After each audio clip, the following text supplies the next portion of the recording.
9월 21일 수요일입니다. 오늘 우리에게 주장할 말씀은 데살로니가 전서 1장 1절에서 10절까지 말씀입니다. 데살로니가 전서 1장 1절에 10절까지 말씀 공독합니다. 바울과 실리아노와 디모데는 하나님 아버지와 주 예수 그리스도 안에 있는 데살로니가인의 교회에 편지하노니 은혜와 평강이 너희에게 있을지어다. 우리가 너희 모두로 말미암아 항상 하나님께 감사하며 기도할 때 너희를 기억하면 너희 믿음의 역사와 사랑의 수고와 우리 주 예수 그리스도에 대한 소망의 인내를 우리 하나님 아버지 앞에서 끊임없이 하나님의 사랑하심을 받은 형제들아, 너희를 택하심을 아노라. 이는 우리 복음이 너희에게 말로만 이른 것이 아니라 또한 능력과 성령과 큰 확신으로 된 것입니다. 우리가 너희 가운데서 너희를 위하여 어떤 사람이 된 것은 너희가 아는 바와 같으니라.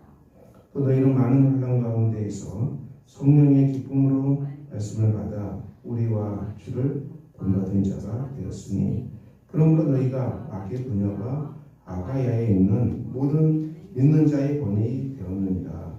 주의 말씀이 너희에게로부터 마게도냐와 아가야에만 들릴 뿐 아니라 하나님을 향하는 너희 믿음의 소문이 각처에 퍼졌으므로 우리는 아무 말도 할 것이 없노라.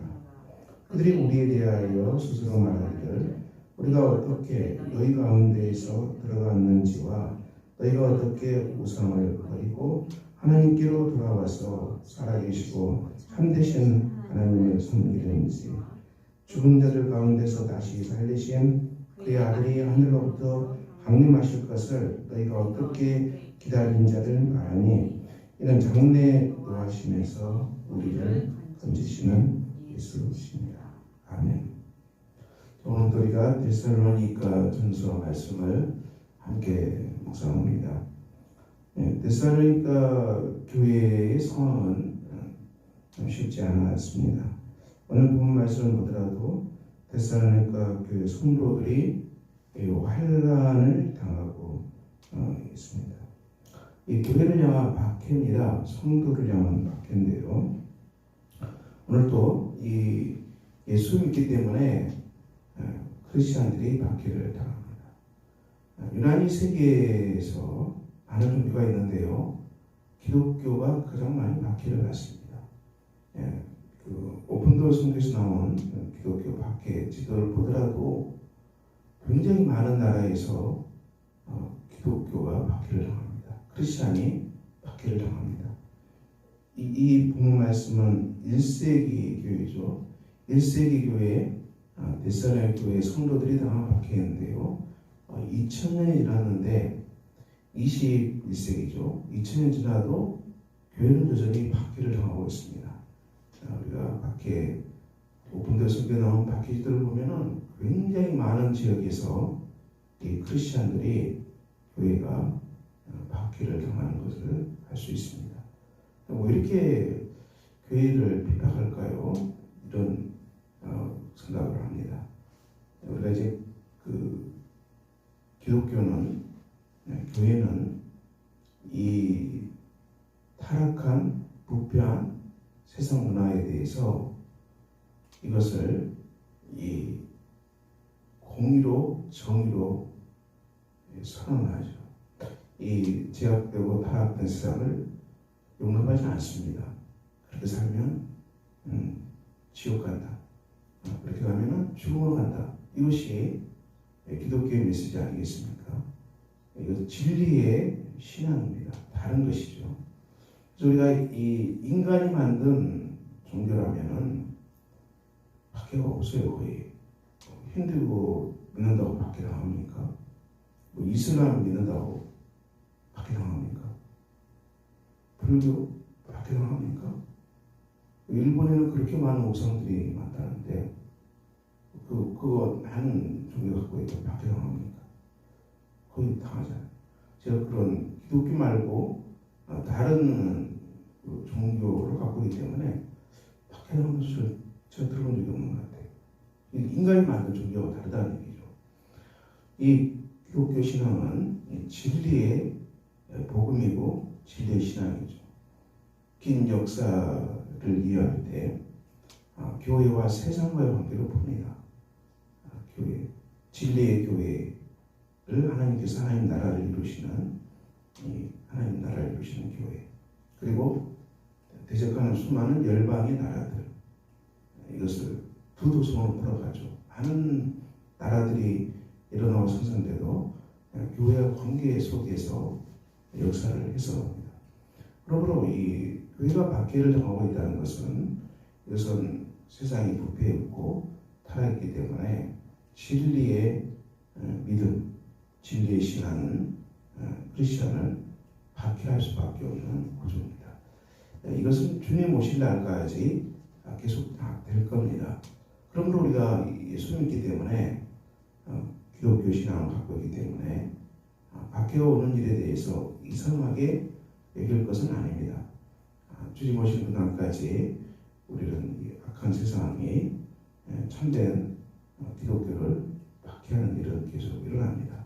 또 그런데 우리가 크리스찬이 이런 환난에 대해서 어떻게 응답해야 되는가?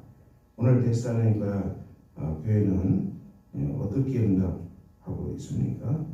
데살로니가 교회는 오늘 6절, 너희는 많은 환난 가운데서 성령의 기쁨으로 말씀을 받았다. 이 말씀이죠. 많은 환난을 당하고 있지만은 성령의 기쁨으로 말씀을 받은 교회입니다. 이 복음입니다.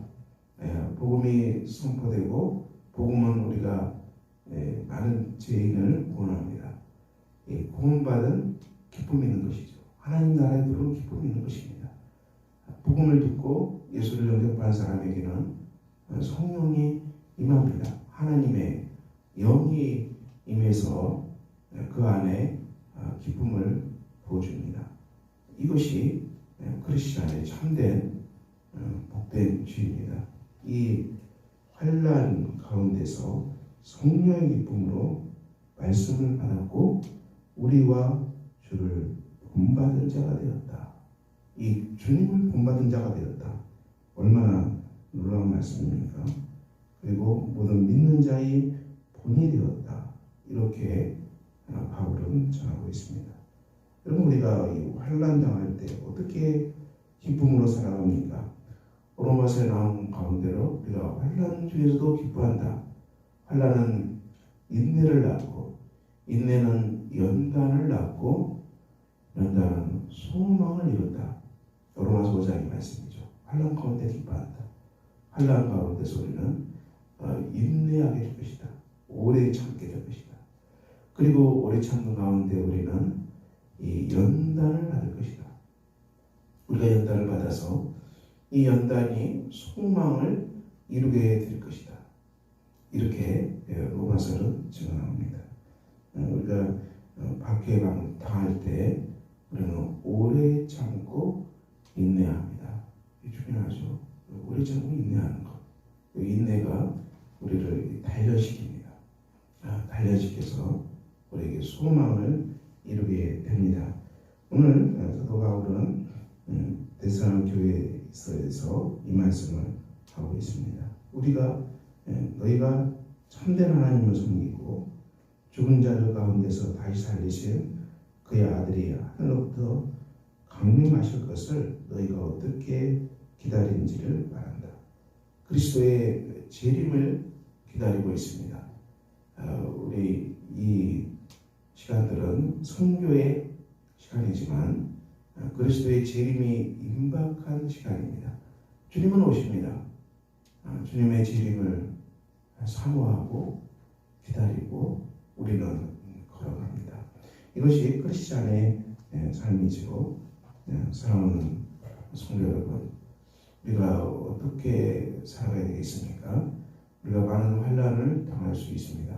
그렇지만 환난이 우리에게 소망을 이루게 될 것입니다. 우리에게 기쁨을 이루게 될 것입니다. 그러므로 우리가 깨어서 기도하고 그리스도의 재림을 사모하며 우리가 환난 가운데서도 기쁨의 사랑으로 살아가는 복된 한 달이 되시기를 예수 그리스도의 이름으로 축원합니다. 기도하겠습니다. 하나님 아버지, 오늘도 복된 날입니다. 데살로니가 교회가 환난 가운데서 성령의 기쁨으로 말씀을 받아 주님을 본받은 자가 되었습니다. 우리도 많은 환난의 바라기를 하겠지만 이것이 우리에게 인내를 낳고 연단을 낳고 소망을 이루는 복된 사람들 되게 하여 주시옵소서. 오늘도 이 기쁨 가운데 살아가는 복된 날이 되게 하여 주시옵소서. 우리 주 예수 그리스도의 이름으로 기도합니다. 아멘. 하늘에 계신 우리 아버지의 이름을 거룩하게 하시며 아버지의 나라가 오게 하시고 아버지의 뜻이 하늘에서와 같이 땅에서도 이루어지게 하소서. 오늘 우리에게 일용할 양식을 주시고 우리가 우리에게 잘못한 사람을 용서해 준 것 같이 우리 죄를 용서해 주시고 우리를 시험에 빠지지 않게 하시고 악에서 구하소서. 나라와 권능과 영광이 영원히 아버지의 것입니다. 아멘.